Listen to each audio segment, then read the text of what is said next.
www.solfm.com. Estamos donde tú estés. Sol, la más interactiva. Sí. Permítame dos.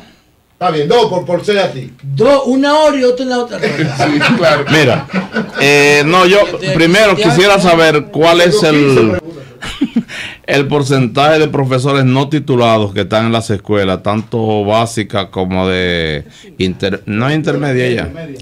Media y el bachillerato. Quisiera saber. Se enganchan como los. Bueno, eso es lo que quiero saber. Ok. Pero es noticia. ¿La otra cuál es? No, que me conteste. Bueno, sí, fíjense, hay 65,000 docentes. No, sí, 65,000. Docentes, eso incluye maestros de aula e incluye los directivos de los centros educativos, los directores, coordinadores académicos y maestros de aula son 55,000.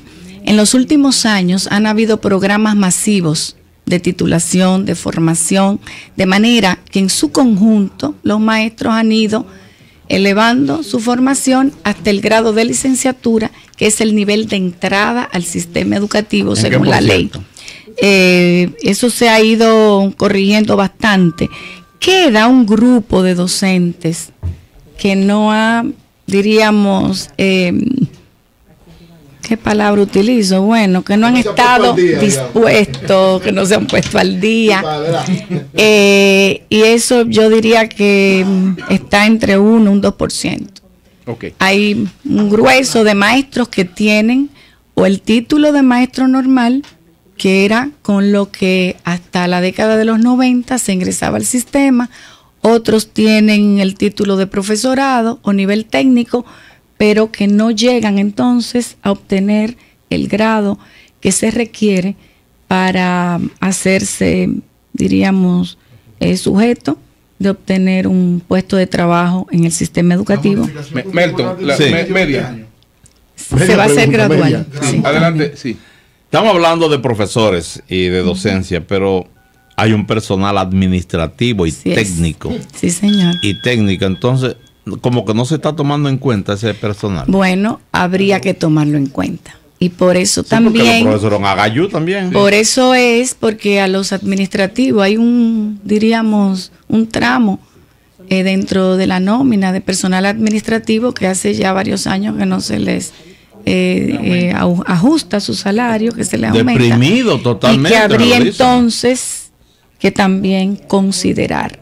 Por tanto, cuando hablo de que la mitad del presupuesto se iría en este incremento a que aspira el gremio de un 100%, eso representa 19,000 millones, pero habría que también considerar el personal administrativo que tendría que recibir algún tipo, diríamos, de atención, de atención, de manera que se puedan también ir corrigiendo distorsiones y demandas también y necesidades acumuladas. Por tanto, es un elenco de colaboradores muy grande. La nómina de educación tiene más de 100,000 servidores. Más de 100,000 servicios, sí. Eso es el 25% de la administración pública. Así es la mitad casi del Estado dominicano. Son 117,000 empleados entre administrativos, técnicos, docentes. Y es una gestión humana, yo diría, muy desafiante. Porque también el ministerio tiene una infraestructura que es la mayor del país. Sí. Son más de 6,000 planteles que hay que atender, que hay que asear, que hay que gestionar. Hay que disponer de un personal también de seguridad, de un equipo técnico y de acompañamiento que asiste. Entonces, por esta razón, cuando se habla de incrementos en educación, son volúmenes también muy considerables, que tienen un peso considerable. José, y las 5 preguntas, ¿qué hacemos? José, tenemos 9 minutos con ella, pues tenemos otro compromiso. Nos quedan 9 minutos. O sea, que no va a haber otra ronda de preguntas. O sea, que las personas que están intentando preguntar por Twitter, lo siento. Pero vamos a hacer otro programa. Bueno, vamos a hacer otro, Julio. Yo creo que hay que planificar especial. Mire, Alvin Toffler, para mí uno de los grandes sociólogos que ha definido la época actual, escribió un libro, dos, El shock del futuro y la tercera ola. En el shock del futuro, que es de 1970, del 70, este genio decía lo siguiente. Decía él. La escuela, él y su esposa, los dos. Heidi. La Alvin escuela Heidi. de la actualidad, en su horario, en la agrupación por edades, en los cursos, en el profesorado, en la forma de enseñanza, en el uniforme, en el timbre del recreo, en el recreo y en los contenidos, reproduce la sociedad industrial. Así es. Oigan lo que yo estoy diciendo, del siglo XVIII. Aunque la sociedad industrial hizo un aporte cuántico a la educación porque la democratizó, ya eso está agotado. Pero no hace una pregunta o un seminario. Hoy, para que ella me pregunte, vivimos en una sociedad del conocimiento.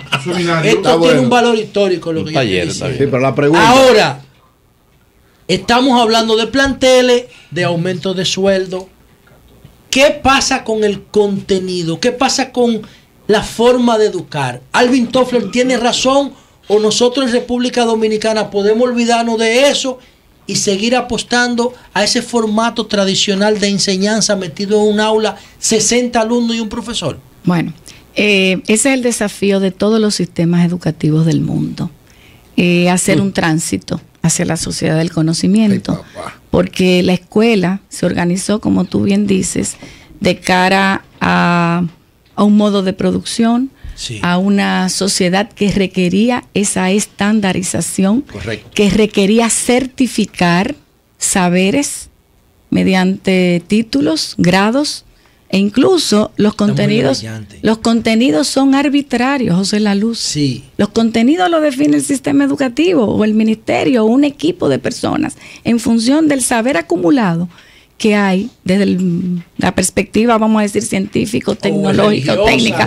y de los valores y de la axiología y de la identidad que posee una cultura, una nación. Entonces, ¿qué es lo que uno hace? De manera arbitraria, graduar esos contenidos, colocarlos en un espacio de tiempo e ir trabajando de manera cada vez más en espiral cada uno de esos contenidos, haciéndolos cada vez más complejos, de manera que nosotros garanticemos que los ciudadanos, los futuros ciudadanos manejan un conjunto de contenidos que les permite articularse de manera eficiente en el tipo de sociedad que nosotros hemos logrado construir. Por tanto, cada sistema educativo tiene que repensarse a sí mismo en función del tipo de sociedad que queremos, del tipo y de valores ciudadanos, éticos, humanos, que también queremos promover. Por tanto, no son contenidos estancos ni estáticos. Entonces, la escuela dominicana tiene que ir en armonía con el tipo de ciudadano, de persona. ¿Y qué hacer? Que queremos desarrollar y a quien le queremos entregar este legado que nosotros hemos recibido como adultos. Entonces, para eso, primero nosotros tenemos unos déficits que son básicos, fundamentales, casi de un estadio que otras sociedades han superado. Entonces, cuando tú hablas de los países asiáticos, cuando tú hablas, de Chile, nórdico, todos estos países, Corea del Sur, también Canadá, Chile, de la provincia escandinava, sí, que tienen unos sistemas de tanta calidad, porque son sociedades más equitativas. Entonces, nosotros aquí estamos bregando con muchos desafíos. O sea, la inequidad social reproduce también eso al interior del sistema educativo. Pero vamos a seguir el modelo del MAME mismo. Ahí voy. Entonces, oye, nosotros tenemos que ir haciendo las dos cosas de manera combinada, conjunta y combinada simultáneamente. Atender esos déficits acumulados de niños que todavía están fuera de las aulas, proveerles espacios, equiparles esos espacios, tratar de que nuestros maestros, pues, también eleven, yo diría, su formación y asuman de manera autónoma esta profesión para que puedan trabajar de manera también independiente el conocimiento y no reproduzcan eso que nosotros estamos señalando. Atender rezagos también con nuestros adultos analfabetos, atender nuestros niños de la primera infancia, crear dentro de la escuela también un lugar que contrarreste los riesgos psicosociales, niños que trabajan, niños que llegan a su casa y no encuentran a nadie. Entonces la escuela tiene que proveerle de todas las, como yo te diría, de todas las condiciones que la sociedad no les suple por otros medios, e ir creciendo, logrando un desarrollo económico, al mismo tiempo un desarrollo educativo que permita en el mediano plazo transformar de una manera radical el modelo. Cabral. Ministra, un amigo que tengo en la ADP me dice que le haga esta pregunta. Yo voy a ser vocero de él. Me dice que la propuesta que hace educación es injusta por lo siguiente. Camacho fue un amigo, que el 20% implica solamente un aumento de 1.780 pesos para 22.000 profesores que tienen una sola tanda, que eso no es justo. No.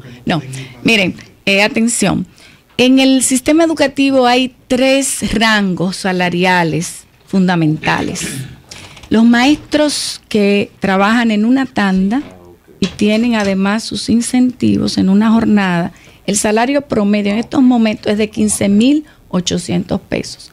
Los que trabajan en 2 jornadas, su salario promedio es de 27.700 pesos. ¿Por qué? Porque el salario está estructurado de la siguiente manera.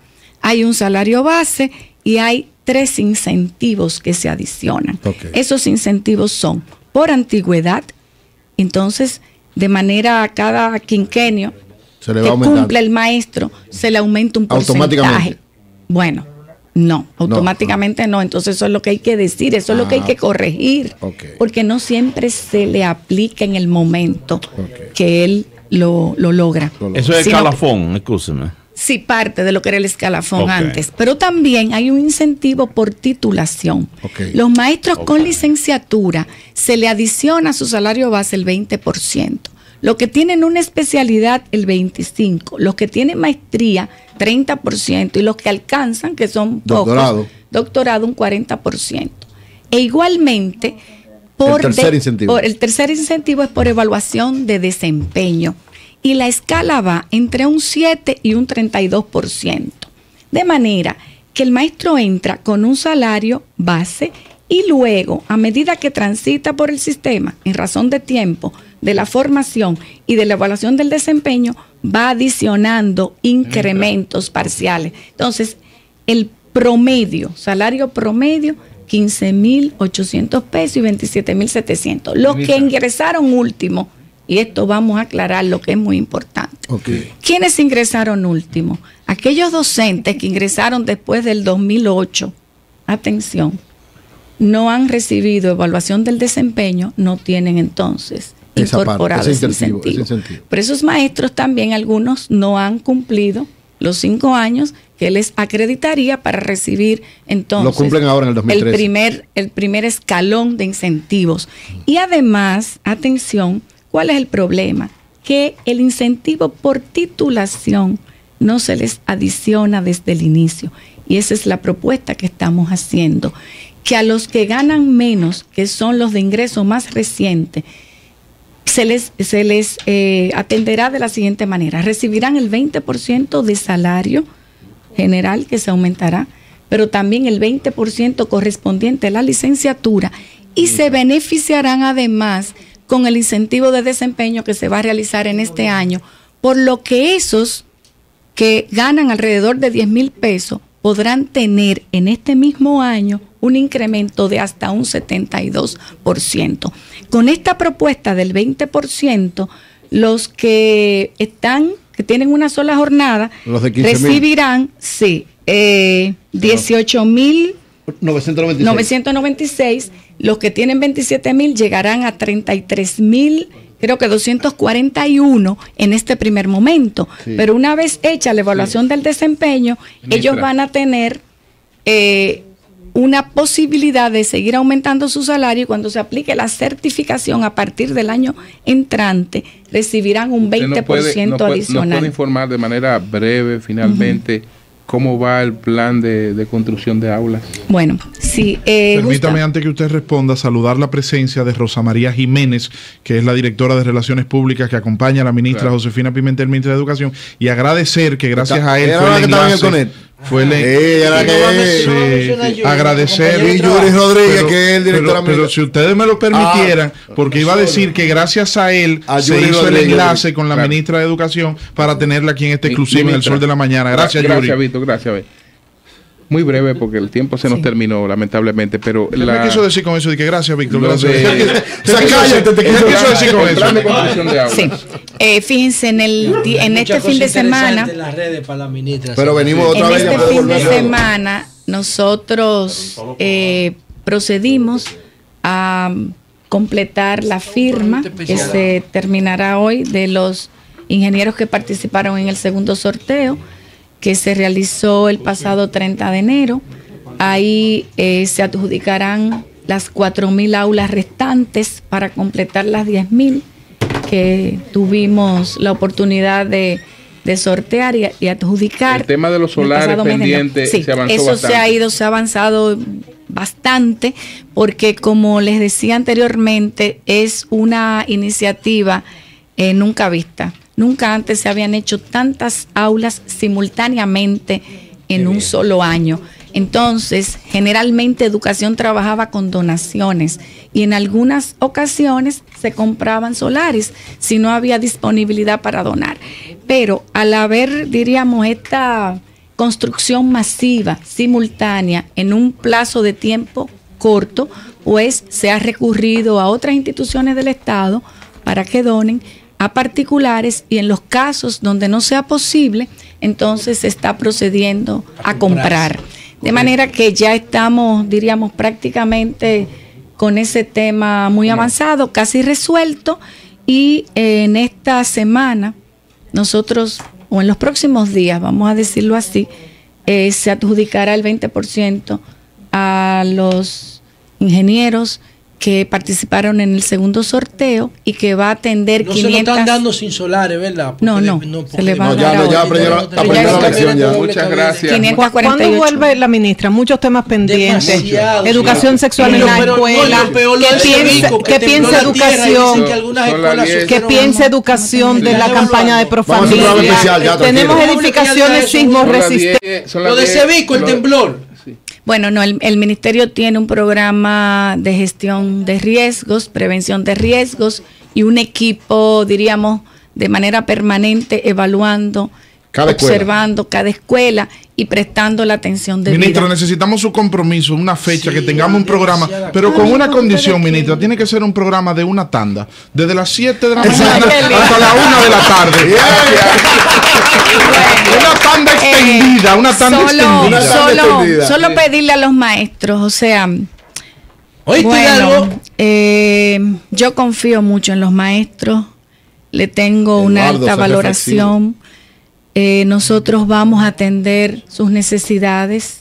Lo que le estamos queriendo decir es que de una sola vez no es posible, por lo que he explicado, que este ha sido el incremento más importante de los últimos 15 años, que nunca había habido un compromiso de Estado a través de una propuesta de pacto donde nosotros pues hiciéramos, yo diría el compromiso, valga la redundancia, de atender esas necesidades en plazos previamente identificados y que sin lugar a dudas el Estado y el gobierno del presidente Medina va a cumplir. Nuestros maestros pues merecen que les atendamos y de ellos esperamos pues su apoyo en esta propuesta y les exhortamos a que retomen su trabajo en las aulas. Nuestros niños nos necesitan a todos. El país hizo un esfuerzo extraordinario para apoyarnos con este presupuesto y espera de nosotros también mesura, espera que actuemos de una manera ponderada, que hagamos también las cosas con mucha responsabilidad. Que no van los ricos a estudiar, son los pobres. Eso gracias a la ministra de Educación, Josefina Pimentel. Sol de la mañana. www.solfm.com. Estamos donde tú estés. Sol, la más interactiva.